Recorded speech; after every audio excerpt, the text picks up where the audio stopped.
इदं सुरूपं तथा वा कलत्रं यशश्चारुचित्र धनं मेरुतुल्यम् मनश्चेन लग्नं गुरोरङ्घ्रिपद्मे ततः किं ततः किं ततः किं ततः किम्.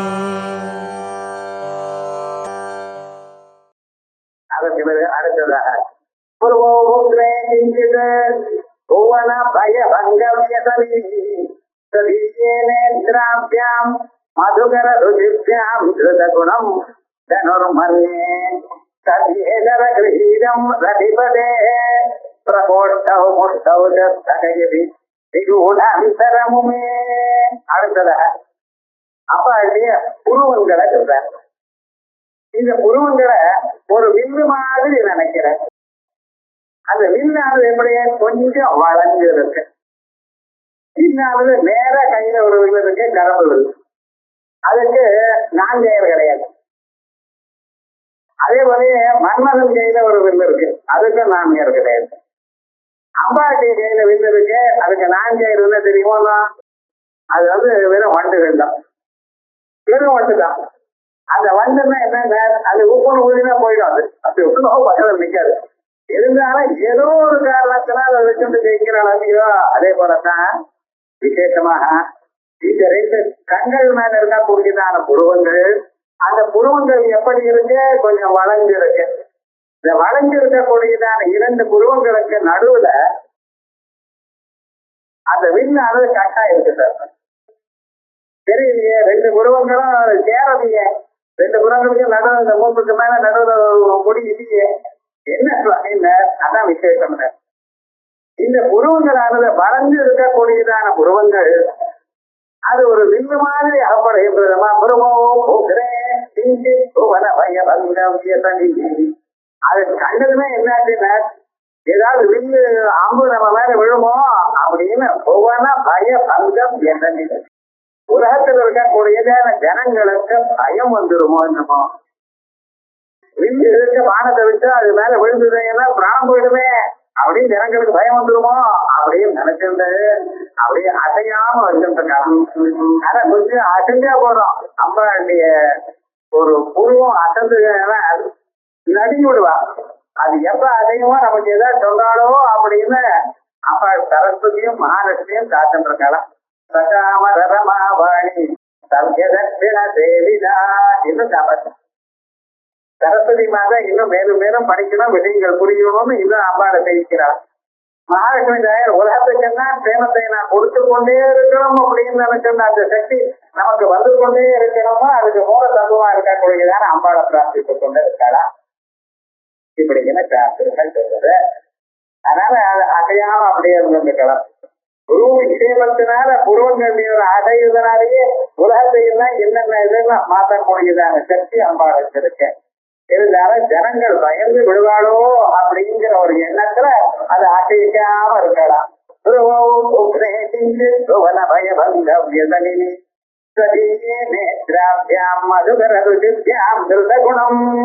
அதே போல அந்த புருவங்களுக்கு கீழே ரெண்டு கண்கள். அந்த கண்கள் நிறைய என்ன பண்ணிருக்கேன், முதலையே கண்கள் கருப்பா இருக்கு. அது வேற கச்சலத்தை எல்லாம் வச்சிருக்கேன். முகேலே தாம்பூரம் இதழே அப்படின்னு கச்சல கலா அப்படின்னு அதுக்கு கச்சலத்தை எல்லாம் வச்சிருக்கலாம். அது என்ன இருக்கு, அந்த கருப்பா இருக்கக்கூடியது அந்த விழிகளோடு சேர்ந்ததான கண்கள் எப்படி இருக்கு, அது வண்டு மாதிரி இருக்கு. அதான் சொல்றேன், மதுகரம் திருதகுணம். அது அந்த வில்லுக்கு 4000 மாதிரி இருக்கான் அந்த கண்கள். அந்த கண்கள் நீளமா இருக்கோ இல்லையோ, அந்த நீளமாக சின்னதா இருக்கக்கூடியதான கண்களை கண்ட அந்த மேல இருக்க புருவம் எனக்கூடியதான அந்த வில்லுக்கு கட்டப்பட்டதான கருப்பான 4 கயிறாக ஆகப்படுகிறது. மதுகரம் திருதகுணம்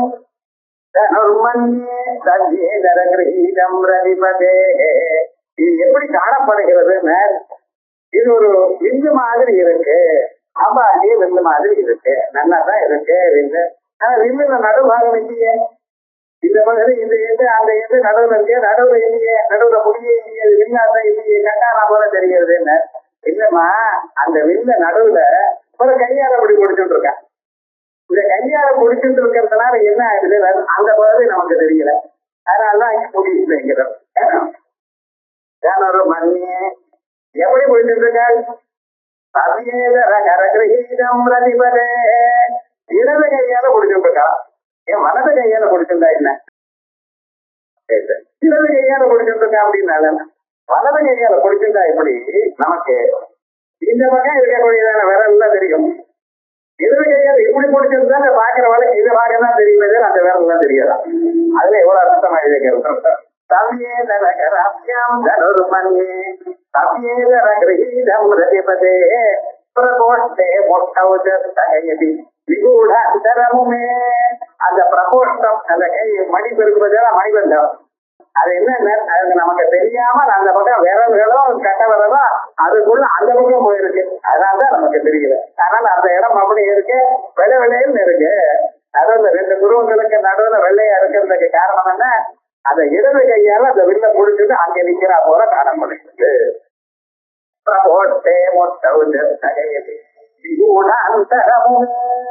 லோகம் நல்லா இருக்கு, அர்த்தம் திவ்யாச்சு. அவளுடைய புருவங்களையும் கண்களையும் வர்ணனம் பண்ணியிருக்க, அவ்வளவுதானே. அது விசேஷம் என்ன இருக்கு பார்க்கணும். விகூட அந்தரமுமே இந்த இடத்துல உமான்னு சொல்லியிருக்கேன். எத்தனையோ பார்வதியே அம்பாளே எல்லாம் சொல்லப்படாதோ, அந்த உமேன்னு சொன்னதுனால ஒரு விசேஷம் இருக்கு. உமாங்கிற பேருக்கு ஒரு விசேஷம் சாஸ்திரங்கள்ல சொல்லப்பட்டிருக்கு. இந்த உமாங்கிற பேருக்கு தபஸ்ன்னு அர்த்தம்.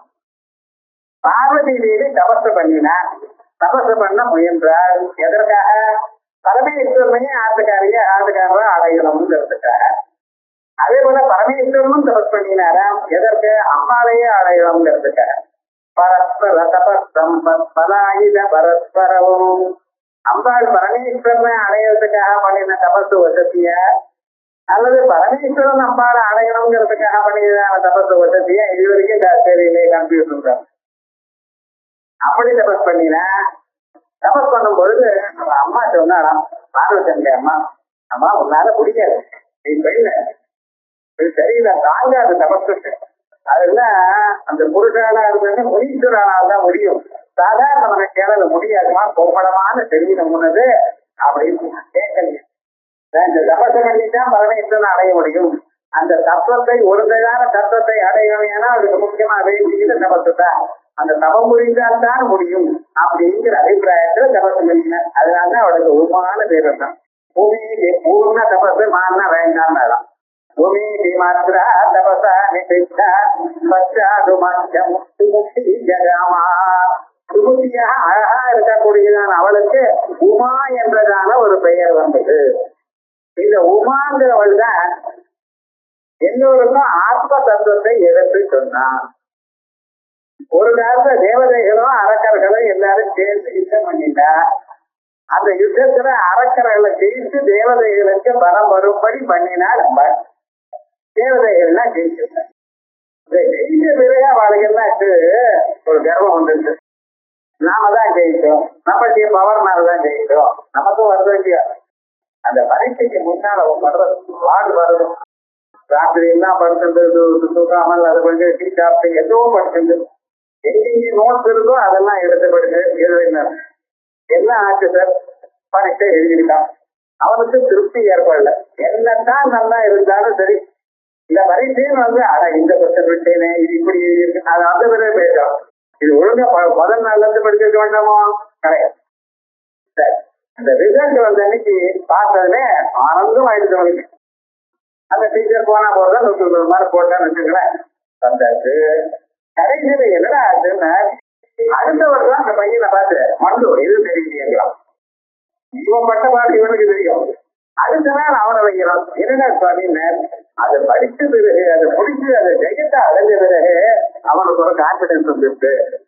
அதுக்கு முன்னால எவ்வளவு பெரியவனா இருந்தாலும் எவ்வளவு சாப்பிட்டாலும் என்ன ஆகுமோ என்ன ஆயிடுமோன்னு ஒரு பயம் இருந்துட்டு தான் இருந்தது. எப்படிப்பட்டவனுக்கும் அப்படி ஒரு சாதாரணமான ஒரு விஷயம் வந்ததுன்னா தேவதை இலக்கெல்லாம் கர்வம் வந்துருதான். என்னுடைய பலத்தினால்தான் நான் ஜெயித்தேன் அப்படின்னு கர்வம் வந்து. அப்ப என்ன இவன் நல்ல வாழ்வோ இல்லையோ, நல்ல வாழ்க்கைய கர்வம் வந்தது ஏன்னா அவனுக்கு ஒரு வார்னிங் கொடுப்பாங்கதான்.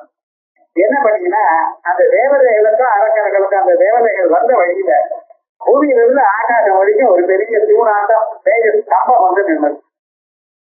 நடுங்கி போயிட்டாங்க. இது வரைக்கும் பார்க்காத விஷயம் ஒரு பக்கத்துல வந்ததுன்னா சாதாரணமா நீங்க உட்கார்ந்து இருக்கு உங்க பக்கத்துலயே ஒரு நாய் உட்கார்ந்துன்னா என்ன ஆயிடும் உங்களுக்கு? எப்படிதான் வந்தது என்ன ஒண்ணுமே தெரியாதுன்னு நடிக்கிடுவான். அதே மாதிரி விவகாரம் இதை கண்டா ஒன்றும் தெரியல. தேவதைகள்லாம் பார்க்கலாம் என்னது இது, நம்ம இந்த வழியா தானே வந்தோம், வரப்ப இது நாக்கலையே, திடீர்னு வந்து ஏதாவது அரக்கனா இருப்பானோ, நம்மளை காரணத்துல போனபடி தீங்க வந்துருக்கானோ, என்ன பண்றது? இந்திரன் பார்த்தாராம் அக்னி மதர் அக்னிய அது தேஜஸா இருக்கு. ஐயா நீங்களும் அந்த டிபார்ட்மெண்ட் தான் போய் தெரிஞ்சுட்டு வாங்க. ரொம்ப சந்தோஷமா போற என்ன இது யாரப்பா நீங்க அப்படின்னு என்ன தெரியலையா? ஜாகவே தாவா ஆமாடி நான் தான் அக்னி, நான் தான் ஜாகவே தெரியலையா உங்களுக்கு? என்னால என்ன முடியும்னு கேட்டேன். என்ன முடியும் என்ன எளிதம் ஒரு தெரியாமி இந்த பூமியில எது இருந்தாலும் எடுத்து விட வேண்டாம் அப்படின்னு நல்ல கேட்டு எதையும் பண்ண மாட்டேன் இல்லை எடுத்து விடுவேன். சரி சந்தோஷம். அங்க ஒரு சின்ன ஒரு பில்ல எடுத்து ரெண்டு போட்டு இதை எரியினாராம். இது எரிச்சுக்காமி இல்லைன்னா நான் எரிக்கிறேன் கர்வத்தை விட்டு விடு அப்படின்னு ட்ரை பண்ணி முழு முயற்சியோட பண்ணினாலும் அதை எரிக்க முடியல. ஏன்? அந்த நெருப்புக்கு எரிக்கக்கூடியதான திறமை அங்கிருந்து வந்தது, அந்த மரப்பொருள் இருந்து வந்தது. அந்த திறமையை வித்ரா பண்ணிட்டார். இவரால ஒண்ணும் பண்ண முடியல. என்ன பண்றது? ஒரு பிரதர்சனமா வந்து வந்துட்டார். இந்த ரெண்டு சொல்லிட்டார். என்ன பண்றது? பார்த்தா ஓ அப்படியே அங்களால முடியலையா, இதற்கு ப்ராப்ளம் ஜாஸ்தியா இருக்கு, வேற யாரை பண்றது? அதை விட சீரியஸ் அந்த அக்னிக்கு அப்பா இருக்கக்கூடியதான வாயு இருக்கு. வாயவே தத்விதானே வாயு மகாவேகமா போறதுமே அங்க கிட்ட போனாலே ஒன்றும் பேச தெரியல. என்ன பண்றது? அவர் உங்க பேர் என்ன அப்படின்னு இப்ப ஒரு செய்தி வந்துருக்கு. ஏன்னா அவசர பேசினா நமக்கு அதுக்கப்புறம் பதில் இருந்தாலும் தான் ஓஹோ என்ன போய் எப்படி கேட்கிறேன் மாதரி எனக்கு ரெண்டு பேர் இருக்கு. காசுன்னு ஒரு பேரு, மாதரித்துவான்னு பேரு. மாதரித்துவாங்க மாதரி அந்தரித்து இது டிராபிக் ஜாம் எல்லாம் என்ன ஒன்றும் பண்ணாது, நான் ஆகாசத்துல பறந்து போயிடுவேன் அப்படின்னா. ஓஹோ இப்படி ஒரு குணம் இருக்காங்க. சந்தோஷம். என்ன நீ என்ன பண்ணுவேன் நீங்க அப்படின்னு என்ன மலை உச்சியா இருந்தா அந்த பக்கம் தள்ளணுமா? என்ன பண்ணி விடுவேன் பார்த்தா அதெல்லாம் எனக்கு எதுக்கு, நல்ல காரியமா பண்ணும். இங்க ஒரு சின்ன புண்ணை யாரோ போட்டிருக்கேன், அது அப்புறப்படுத்தி விடுவோம் அப்படின்னு என்ன பண்ணிருந்தாங்க. அது அந்த பக்கமா நாட்ட முடியவே இல்லையா வாயுக்கு அந்த சக்தியெல்லாம் நான் வாங்கி கொடுத்தேன். மறுபடியும் போனேன். இன்னும் என்ன போயிட்டு வாயு முடியல. இன்னும் பார்த்தேன் நானே போறேன். அந்த அளவுக்கு வந்தேன். அது போன எந்த இடத்துல போய் நின்னாலும் அந்த இடத்துல மறைஞ்சு போச்சு, அந்த ஜோதிச்சு மறைஞ்சு போச்சு. மறைஞ்சு போறதுல அவன் பார்த்தாரான் இந்திரன். அவன் மாதிரி திரும்பி வரல. ஏன்னா திரும்பி எங்கே போறது? அங்கே இருக்கலாம். அங்கேயே உட்கார்ந்து எந்த இடத்துல மறைஞ்சு போச்சோ அந்த இடத்துலயே தியானம் பண்ணினா இது ஞாபகம். ஏதாவது ஆயிடுச்சுன்னா நம்ம அங்கேயே இருந்து தியானம் பண்ணணும். என்னன்னா ஒரு 10 மணி யோஜனை பண்ணல உங்க மனசுக்கு கிடைக்காத விஷயமே கிடையாது. எந்த ஒரு தத்துவமா இருந்தாலும் அதை நிச்சயமா நீங்க கண்டுபிடிக்கலாம். உங்களுக்கு அந்த திறமை பகவான் கொடுத்திருக்க, நீங்க மனசுக்கு அவ்வளவு திறமை இருக்கு. அங்கேயே உட்கார்ந்து தியானம் பண்ணினாரா அந்த சமயத்துல அப்பொழுது நம்ம உமா ஐபவதே தங்க நகைகளோட அங்கே உட்கார்ந்துட்டு அம்பாள் உமா எனக்கூடியதான பெயரோட காணப்பட்டார். அவன் சாப்பிரம் மேதி ஓ பாஷா. அப்ப நீங்க பார்த்து போயிட்டே அது பிரம்மம். இந்த பிரம்மத்தினுடைய திறமையினால்தான் தாங்கள் எல்லாவற்றையும் அடைந்தீர்கள் அப்படி இது உபதேசம் பண்ணினாலும் அந்த பிரம்மத்தை காட்டினத்தினால்தான் நம்மளுக்கு சிவஞான பிரதாயினி அப்படின்னு எல்லோருக்கும் ஆத்ம தத்துவம் உங்களுக்கு வரணுமையானால் ஞானம் வரணுமையானால் பகவான அடையணுமையானால் அங்கே ஒரு தத்துவம் உங்களுக்கு சொல்லிக் கொடுக்கணும். யார் அது? அம்பாள். அந்த அம்பாளானவள் உமாவாக வந்து உங்களுக்கு சொல்லிக் கொடுத்தா. அதனால திரிகூடாந்தரமுமே உமா தைலேந்திரதனையா கௌரி கந்தர்வ தேவிதா அப்படின்னு சாஸ்திரத்துல தைலேந்திரதனையா பார்வதி அப்படின்னு சொல்றது. மலை மாதிரி இருக்கக்கூடியதான அஞ்ஞானத்தை அங்கிருந்து பிறந்து அஞ்ஞானத்திலிருந்து பிறந்ததான அந்த அகண்டாக்கார கொடுத்து உங்களுக்கு எல்லாவற்றையும் கொடுக்கிறது. அதான் உமான ஒரு பேர். திரிகூட அந்தரமுமே அது ரகசியமாக இருந்து கொண்டிருக்கா. இந்த தத்துவமானது நாம் அறிய முடியாம நமக்கு ரகசியமான ஒரு தத்துவத்தை சொல்ல முடியுதான அம்பாளா இருக்கா அப்படின்னு விசேஷமாக பராமபூதி பாவன பாதனானிம ததா சிவாக்கியாம் அபிஷோபராக்கியாம் உமாபிதாம் உத்தம சித்தவருத்தின் நமாமி நானாமி தலோக வைபவாம் அப்படின்னு சூத சம்ஹீதை இந்த ஸ்லோகத்துக்கு அர்த்தம் சொல்றது. சூத சம்ஹீதையில விசேஷமாக அந்த ஆத்ம தத்துவமானது நமக்கு எப்படி இந்த அனுகிரகத்தினால வருது. பரமேஸ்வரன் எந்த தெய்வத்தை சொன்னாலும் அந்த தெய்வத்துக்கு இந்த காருண்யம் அப்படின்னு ஒரு தெய்வத்தை சொல்ல. அந்த கிருஷ்ணனை சொல்லும் பொழுது புஞ்சிருக்குன்னு சொல்ல. அம்பாளை சொல்லும் பொழுது இந்த கருணையான காட்சின்னு சொல்ல. கணக்கன் பார்வைன்னு சொல்ல. அதெல்லாம் இந்த தத்துவம் அனுகிரக சக்தி இருக்கு. இந்த 5 சக்தி இல்ல. திருஷ்டி சக்தி உலகத்தை எல்லாம் படைக்கும் திறமை. சிதி சக்தி படைச்சதான உலகத்தை காப்பாற்றும் திறமை. பிறகு சம்ஹார சக்தி எல்லாம் தனக்குள்ள சேர்த்துக் கொள்ளக்கூடியதான சக்தி. இந்த 3 தான் தெரியும். ஏதோ வாயுமா நிபூதானி ஜாயந்தே ஏன ஜாதானி ஜீவந்தி யஸ்ரயந்தி அபிதம் விஜந்தி தத் விஜ்ஞாதத்வாத பிரம்மா உபனிஷத்து அவ்வளவுதான் சொல்லுது. இதுக்கு மேல 2 திறமை இருக்கு. என்னது? அனுகிரகம் திரோதானம். அந்த திரோதானம் இருக்கிறதுனாலதான் நமக்கு இந்த சம்சாரமானது நிற்கிறது. நீங்க உத்தியோகத்துக்கு போறதோ, காசு சம்பாதிக்கிறதோ, சமைச்சு சாப்பிடுறதோ, 4 பேரை காப்பாத்திக்கிறதோ, இதெல்லாம் பேசுறதோ, எல்லா விவகாரமும் என்ன? இந்த திரோதானத்துக்கு. அது இல்லாத போனா உங்களால ஒரு கடமை வாழ முடியாது. அந்த திரோகிரகத்தை சம்சாரத்திலேயே இருந்தா எப்படி சேவத்தை அடையிறது? அந்த சேவத்தை அடையிறதுக்கு அனுகிரக சக்தி, அந்த அனுகிரகம் வேணும். எப்பொழுது அம்பாளுடைய அனுகிரகம் கடைகள் பார்வை உங்க மேல விழுறதோ, இது மேல வாழ்க்கையில ஏற்பட்டதான எல்லா விதமான துன்பங்களும் எப்படி சரீரத்திற்குள்ள வரக்கூடியதான துன்பங்கள், தலைவலி, கால்வலி, முதுவலி, தெரியாத வழிக்கு என்னமோ தெரியல சார், சமமா இருக்கு, இன்னும் சொல்ல முடியலைங்கிறா, சுற்றுலா போல வரீங்கிறான். அதுக்கு மேல மனசுல ஏதோ ஒரு பயம். என்ன எதுக்கு பயப்படுறது? என்ன இது வருது? என்னமோ ஒரு பயம் அவரால் தாங்க முடியும். எல்லாத்த விட ஸ்வைன் ஃப்ளூ பயம். அது எங்கேயும் இருக்கு. இவன் ஏன் பயப்படுறேன்?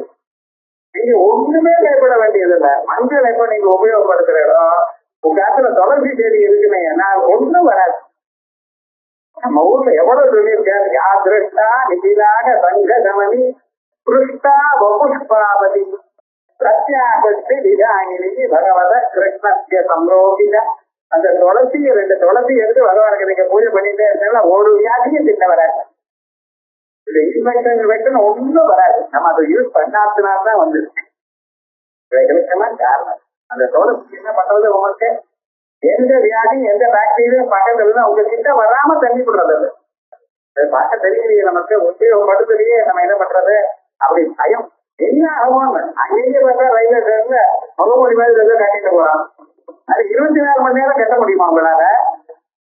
இல்ல 5 நிமிஷம் கட்டிட்டு போட முடியுது. அதுதான் வேஸ்ட் தானே. அது இந்த மேல கட்டிட்டு கூட யாராவது பக்கம் வந்து அப்ப அவனோட பேசோட அவ்வளவு அவங்க முடியுமா? மூக்க கட்ட முடியுமா? கேட்க சொல்லுங்க. கண்ணை வேணா கட்டிக்கலாம். காந்தாரி சினிமா முழுக்க கட்டிட்டு இருக்கா, காதல பஞ்சு வச்சுக்கலாம். மூக்க கட்டிட்டுன்னா என்ன ஆகும்? அது பகவான் தானே வச்சிருக்க. மூக்குக்குள்ள செஞ்சுட்டுன்னா முடிய வச்சிருக்க. பகவானுக்கு தெரியாதவங்களை விட அவர் என்ன பண்ணிட்டு இருக்கார்? இது போல அனாவசியமான விஷயங்கள் இருந்தா உள்ள அனுப்பிடாம வச்சுட்டு இருக்க. நமக்கு தெரியும், நமக்கு நம்பிக்கை இல்லை. அந்த பகவான் மேல நம்ப மாட்டேங்கிறோம். லோகத்தில் இருக்கக்கூடியதான துணியை நம்ம இருக்கல என்ன பண்றதுக்காக அந்த அபயத்தை கொடுக்கக்கூடியதான தத்துவம் அப்பால் தான். அதான் அனுகிரக சரீரத்துக்கு வியாதி வராமலும் மனசுல கவலை இல்லாமலும் பூதங்கள்னால வெளியில் இருக்கக்கூடியதான ஆகாசம், வாயு, பிருத்திவி, ஜலம், தேஜஸ் இவைகள்னால் ஒரு ப்ராப்ளமும் வராமலும் ஒரு பயம். அந்த பயத்தை நீக்கக்கூடியதான தத்துவம் இங்க இருக்கு. அதாவது விகூடாந்தரமுமே அப்படின்னு விசேஷமாக இதை சொல்றது. புறவோகுனே பவன பயபங்கவ்யதனி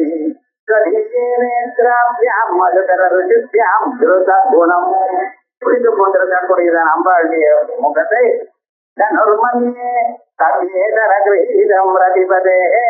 இது ரதிபதியா இருக்கக்கூடியதான் மன்மதனுடைய வில்லோ. மன்மதனுடைய வில்லானது உலகத்தை எல்லாம் வசீகரணம் பண்றது. அதை விட ஒட்டத்தையா மன்மதனுக்கு வில்லு அதுல அப்ப போடணும்.